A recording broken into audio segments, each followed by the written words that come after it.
What's up, everybody? Welcome back to the show. Today, we're going to be talking about what I think the impact of the MLB deciding to stream all minor league games is going to be potentially on sports cards. Now, let's get right into it.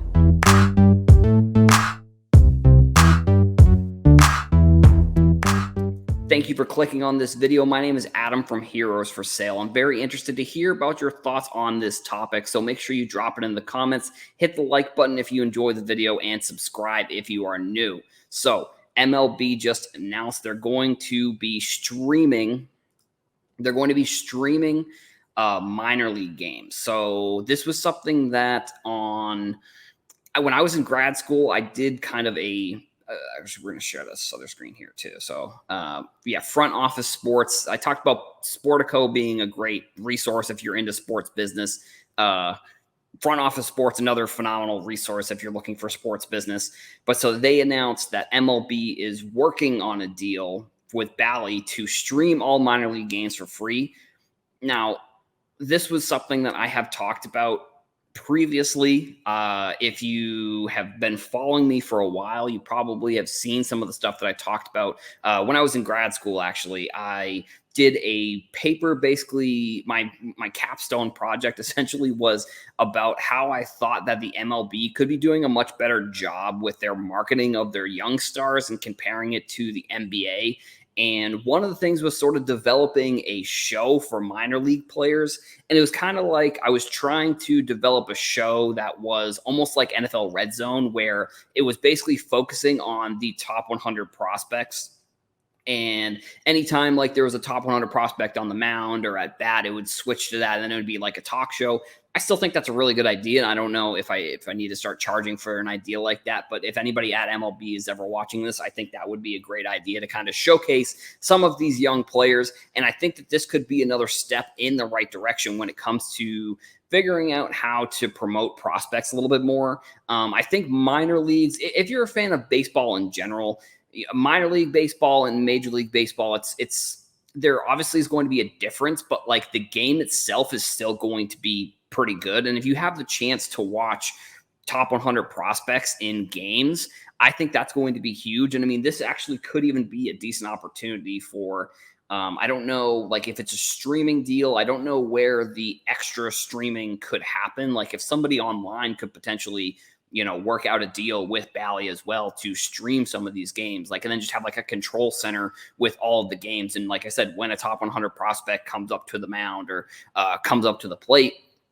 there's an opportunity to stream that at bat and get people to understand and learn about these prospects more. And I think for when it comes to Bowman prospecting, one of the things that I think a lot of people like doing with it is finding the prospects that maybe nobody knows about. Because at this point, I think the top prospects, the number one prospects, are definitely going to be they're popular, and their prices really reflect that, to be completely honest. So it's like if you're looking for Bowman prospects, just expect that if the prospect is in the top 100, that you're going to be spending a decent amount of money on their autograph or on maybe a numbered card or whatever it is that the card itself is that you're looking for, whether it's like like I said, a numbered card or a low numbered parallel or an autograph or even just the base first Bowman. I mean, you're going to be spending, like if you were looking for, I think Gunnar Henderson is like the number one prospect right now, which I think he also has a rookie card in Top Series 1. So most likely he's going to be taken off of that list probably early May-ish. That's usually what ends up happening with these top 100 prospects that go to the league, and they end up starting in the league like right at the beginning of the season. And I think, let me just see if I can pull up that top 100 prospect list, because like I said, let me pull it up here. MLB top 100 prospects. Because prospecting, I mean, really is like, it's extremely popular, and it's one of the things. Let's see, it's pulling up here. So we'll share this screen. We'll just look at like top 10 here. I mean, I think, let me just expand this a little bit and see if we can see. Yeah, this list, because see MLB prospects that are already in there. So like Corbin Carroll will probably be in Series 2 because he's going to start the season in the MLB. And then you got players in AAA, AA, Grayson Rodriguez, another player, Marcelo Mayer, Red Sox guy who's in the top 10. I mean, he was projected to be the number one pick, I think, 2 years ago, and ended up going number 2 to the Red Sox, which I love that pick. And I mean, especially after we lost Xander Bogaerts, we're going to need a shortstop in the next few years. And I think if Mayer can really pan out, I think it's going to be a great replacement. And I mean, it may even be honestly a reason why the Red Sox unfortunately let Xander Bogaerts go, if they think that Mayer is going to really be that prospect that comes up. But I think some other prospects that, I'll be definitely interested to watch. I mean, Drew Jones, I would expect Drew Jones to be the number one prospect probably by the end of the season.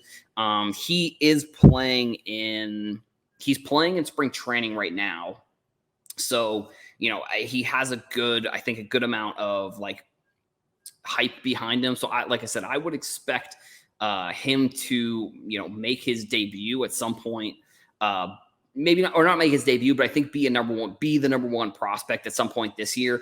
And if not this year, then I think next year he'll definitely start as that number one prospect. So back to the Front Office Sports article here. So let's see. All available broadcasts for 120 minor league teams will be available.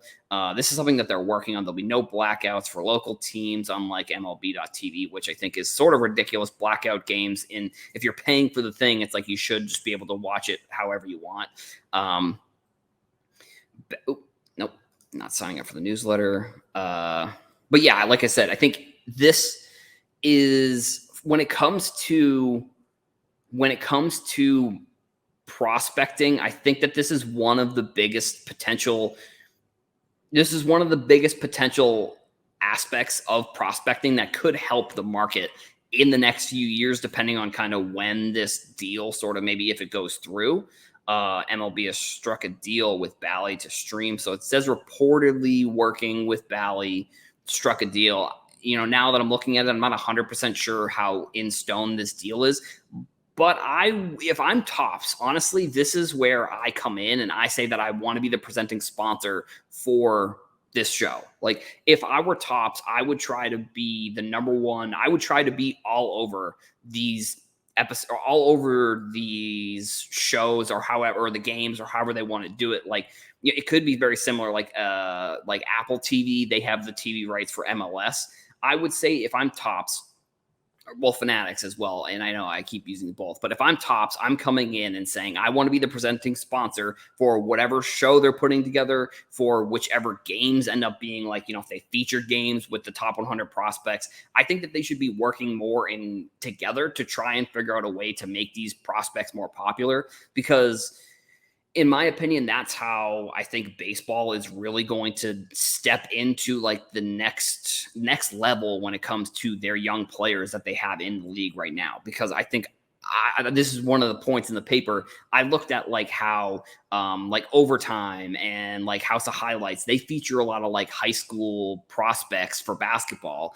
And I think that's one of the reasons why basketball right now, you could say, is probably the most viral, popular sport on the internet, is because there's 13, 14, 15-year-olds that have like hundreds of thousands of followers because of these other accounts that are featuring them on their pages at a young age. Then they go to college, and then they get to the NBA, for example. I mean, even sort of, I think it's still even evolving, but when this craze sort of came about was like the Zion and LaMelo Ball era of basketball. Like Zion Williamson, for example, had like 1 million followers before he got to Duke, just before he even got to Duke. And then when he gets drafted, I think he was in like the 3 to 4 million follower range. But I think that there has to be a way that they can feature baseball. There has to be a way that baseball can feature these prospects that they have coming up and get people to know who they are. Because if you were to ask the average fan, I think that they probably don't follow any of the prospects. They're probably following some of the big names.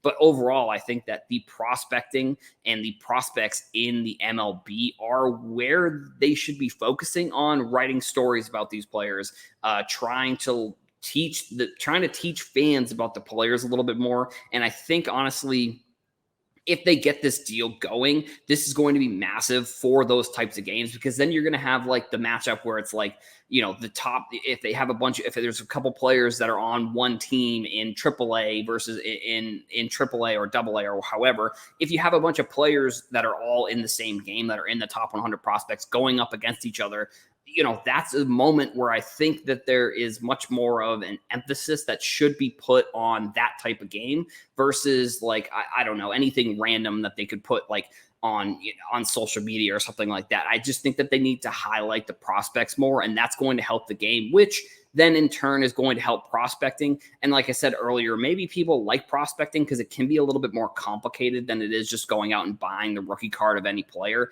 Like, you're kind of putting a bet on a player to pan out long term versus like if you're buying a card of a player who's kind of already established, there's probably a little bit of a lower ceiling, maybe a higher floor, kind of depending on the player. But if you're buying a prospect, you're betting on that ceiling being super high and finding an opportunity to sell that card either when they get called up to the majors or they get called up from AA or AAA or whatever. But like I said, I just think that there is a great opportunity for MLB here. And if I'm Topps, I'm stepping in and I'm trying to get either the rights for this show or I'm trying to become a sponsor or something along those lines, because I think that these games being free as well is going to be a monster change for prospecting and within Bowman cards as well.